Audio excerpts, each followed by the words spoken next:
It's the best and worst of last gen, reminiscing about the last generation of consoles as we move into the new one. Best, an outstanding generation of brand new franchises that really pushed the limit of what gaming could do. Boy, did this last console generation shine when it came to AAA franchises that came out of the current generation of consoles. Just think, off the top of my head, things like Mass Effect, things like The Last of Us and Uncharted out of Naughty Dog, some amazing, robust RPG experiences that we had, these large-scale games that you could never have before, the next-gen versions of Grand Theft Auto with GTA 4 and GTA 5 pulling off some really amazing stuff. This is just scraping the tip of the iceberg, and I'm sure that everyone has their personal favorite franchise that either continued and really succeeded and flourished on the last gen of consoles, or a new kind of franchise that came out of that generation. But undoubtedly, we weren't gypped. It wasn't like we were at any kind of a lack of games. We weren't hungering. There was so much new content and new franchises to eat up. It really was an awesome generation, and I'm glad that I was part of it. Worst. Horrendous, unnecessary, dialed-in sequels, and horrible attempts to try to make new franchises that were just not good enough.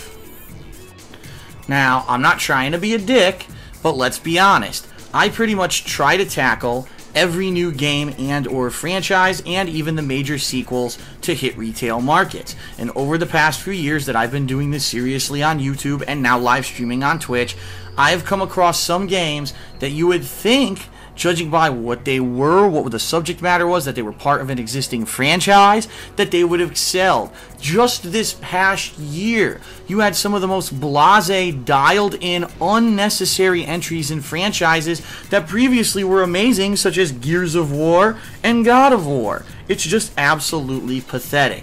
In addition to that, you had attempts to make brand new franchises that when you played them, you were like, this kind of feels like some other stuff that I've played before, only it's not as good, so why would I ever want to sink my time into this? And a lot of the biggest culprits were these third-person shooter kind of action-style games. Of course, yes, first-person shooter games that really never should have been made. And it was really sad because it was an era when we had new hardware, we had all these capabilities, and it really was time to originate. A lot of these companies just didn't want to do that. They wanted to just put in an entry just to say they got it out there and have a game out. Some of these companies wanted to rush out releases for certain time frames so that they could try to make more money, whether it was for the end of the year or whether it was to try to get it out before the next generation's out. And that's always sad when you can look at a great game, and I said this earlier this year, you can look at a game like Grand Theft Auto 5 and what they did just with the campaign, not even factoring in the online play. And you could say Grand Theft Auto 5 for a $60 retail release has put so many games, hundreds of games of this last console generation to shame with the amount of quality and content that they packed into that retail package. Shame on those developers who did crappy dialed-in games just for the sake of putting something out there and trying to make a buck when you could have done something better and more creative. Up next, something that really has no value and is very addictive versus a new issue that for the very first time became extremely prominent with this last console generation. Check it out.